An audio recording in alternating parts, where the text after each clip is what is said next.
Good morning. Happy 4th of July, right? And so thanks to everybody that has fought for our independence. And so here we are. So I am the griller of my family. So that means that I grill. And this year, this is the first time I grill for 4th of July. I usually go to my siblings. But anyway, so I will be grilling hot dogs. I'm not a very much hot dog person. Because I was a vegetarian for a long time, a pescatarian. So, but I'm starting to eat meat again, which is very interesting. My whole journey about the pescatarian and vegetarian, and I'm all eating meat again. But anyway, so I will be doing Mexican hot dogs. And so for those of you who don't know Mexican style hot dogs, it's hot dogs wrapped in bacon, and then you put all sorts of fixings, but principally beans on top as well.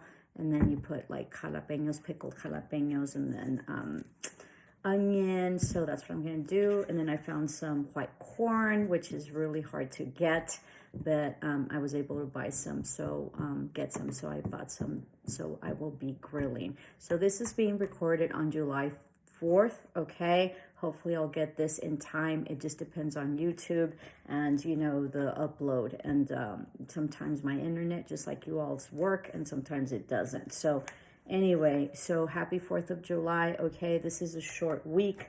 Let's see, you have tomorrow, which will be the 5th, which will be your daily attendance. We will only be having daily attendance one day this week just because it's a short week. So homework will be due on Friday midnight, all right?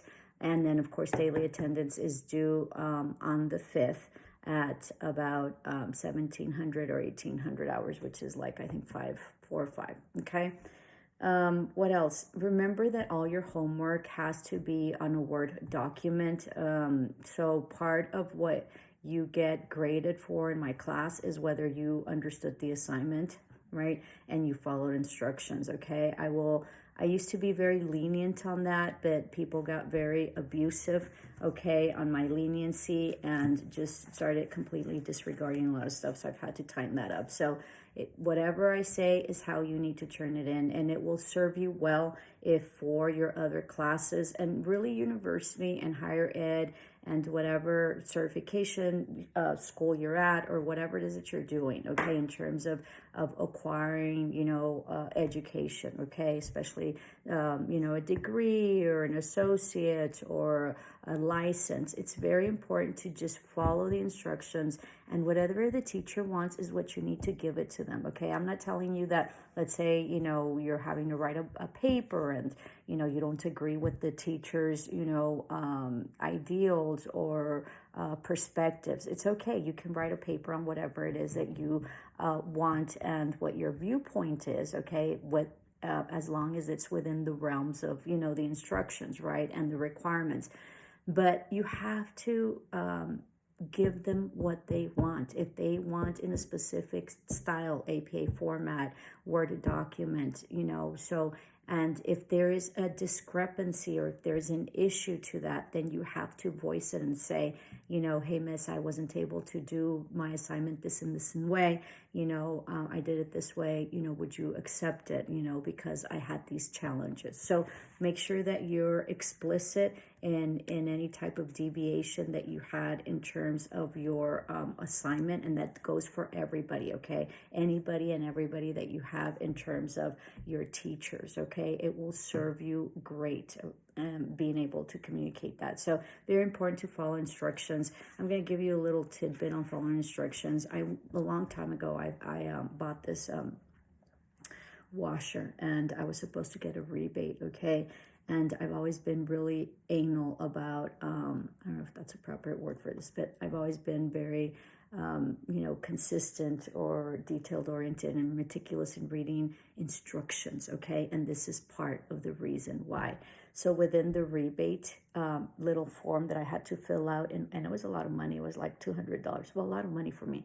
So it was like $200 or $150 or something, or maybe a little bit more. And so I was filling out the little rebate card, okay, to get my refund on whatever it is that I was getting, because I don't know if it was a washer or dryer or whatever, energy efficient.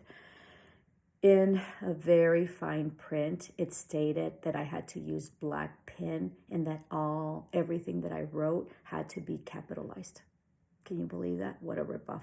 But anyway, that was a huge lesson for me. Another little tidbit on following instructions and being able to fully read whatever it is that you need to read. It's very important to read everything, okay? Two things. One, I was getting ready for my GRE, which was like a pre-test. It's like the LSAT for lawyers or the MCAT for like math or engineering or STEMs. Okay, so the GRE is to be able to go into grad school. And so, so at the time, we didn't have really a lot of stuff automated, all right? And so, but there was an automated test, or there was a handwritten test. And so within reading the instructions of my GRE, it stated that the automated test, so the one that you did on computer, automatically adjusted to your questions and would give you higher, more difficult questions, as opposed to my handwritten test that I would have to take because I had an option. It was a combination of easy, medium, and hard questions, as opposed to the one if I took through the computer, it was automatically going to adjust and give me harder questions, specific to my level. So I took, of course, the handwritten one because the GRE for me was very, very hard. The other little tidbit, okay, that it is so important for you all to understand and to read the fine print and to read everything that, is required of you, because you just never know what you're going to find.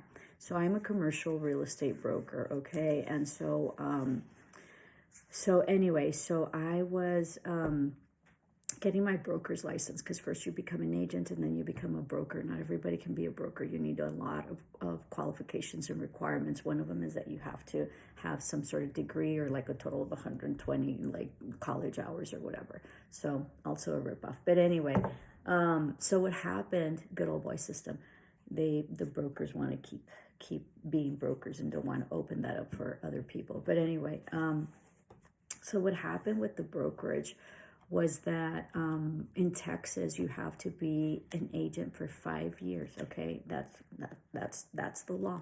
All right, and the brokers, I consider them as just crazy. But anyway, so you have to be an agent for 5 years. Okay, and so after that, if you have the proper requirements, then you can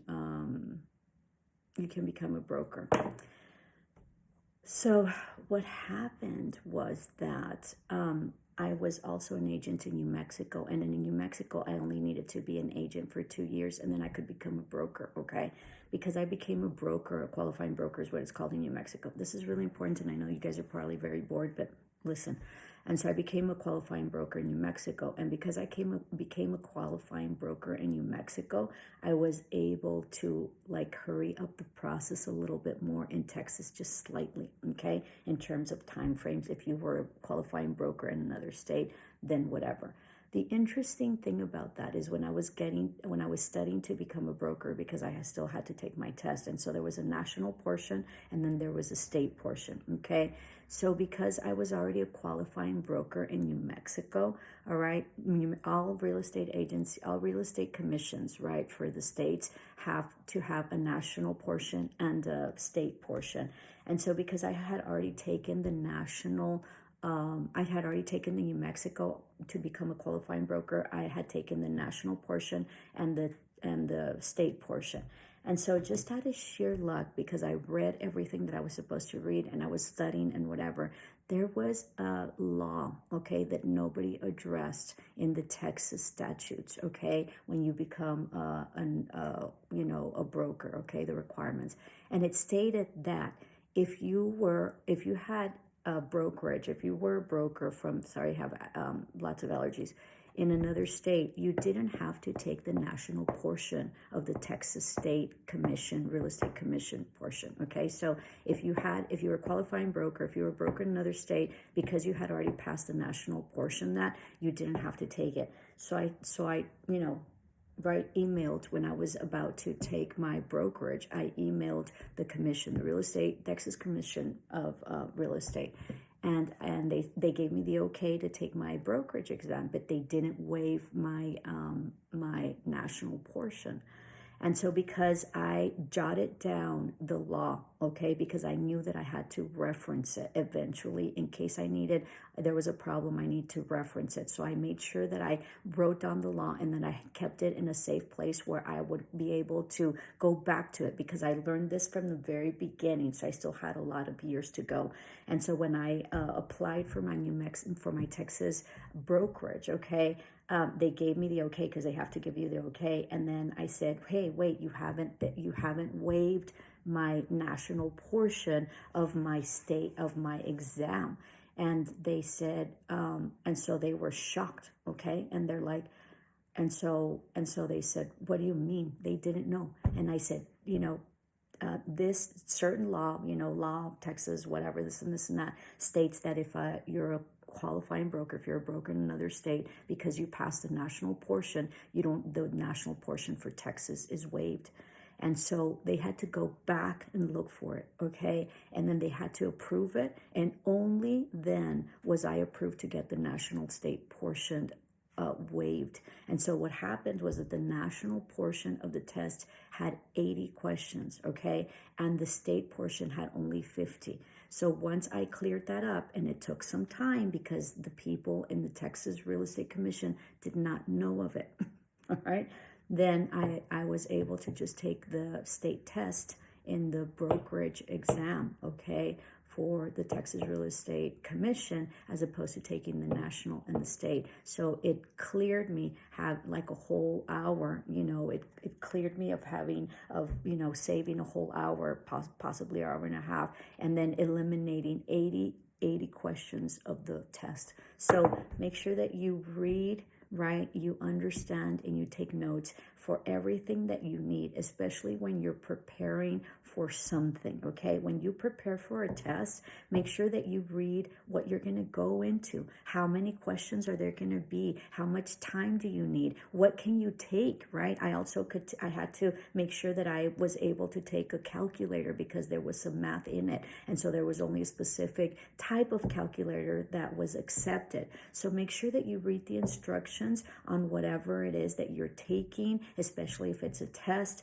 and then make sure that you prep for it. Like I always made sure that I took a sweater, because I always get cold and I don't want to be uncomfortable, okay? I also don't deviate from whatever my day is. So like if I don't eat breakfast, I'm not going to eat breakfast that day. But if you eat breakfast, you make sure you eat breakfast, get a good night's sleep. You can't go about partying, and expecting to pass the next day. So instructions are super, super important, and it's very important for you to read the fine print for anything, okay? So there's my tidbit on instructions. So make sure that you read the instructions. You're going to lose a lot of points for me, or I'm just not going to accept it, okay?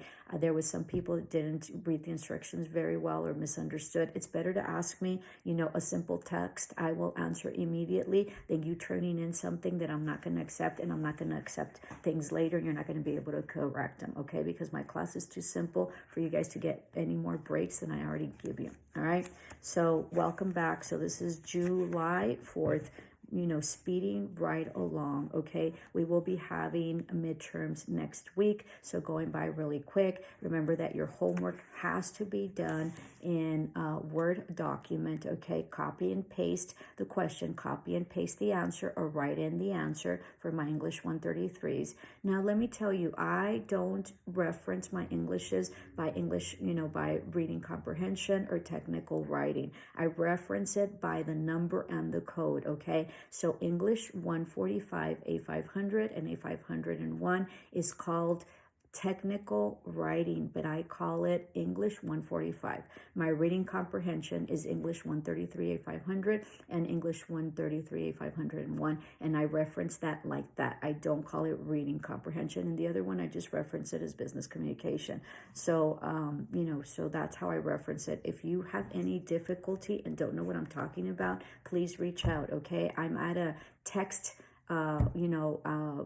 distance. Okay, so make sure that you do that. I have a preference for teams. If you bubble me in a messenger through SU, it's going to take a while. I might not see it, and then of course I have my email. Please make sure that you download your Teams app in order to communicate with me. Okay, so moving right along, and we will start with homework. English 145, A500 and A501. You're going to do activities 1, 2, 3, and 7. So this is English 145.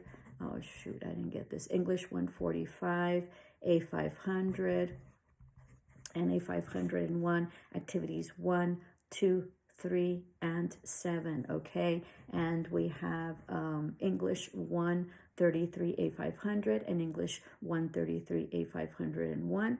You're gonna do this is for chapter 2, okay? Chapter 2, all of it is going to be for chapter 2. So you're going to have test 3, 4, 5, 6, and 7, okay? Test 3, 4, 5, 6, and 7, chapter 2 for English 133, A500, and A501. And business communication is chapter 2. Okay, business communication A500 and A501, learning objectives checkup. You're going to do in chapter 2, you're going to do objectives 2.1 through 2.7. All right, and you're going to do questions 1 through 19. You're going to copy and paste the question and copy and paste the answer. You either copy and paste all the answers and highlight the correct answer, or copy and paste the answer that's there. But I do need the objective and I do need the question. Okay, so that is at the end of the chapter for chapter 2, learning objectives, questions 1 through 19. Chapter 2, objectives 2.1 through 2.7. Okay, thank you so much. Namaste. Love and light.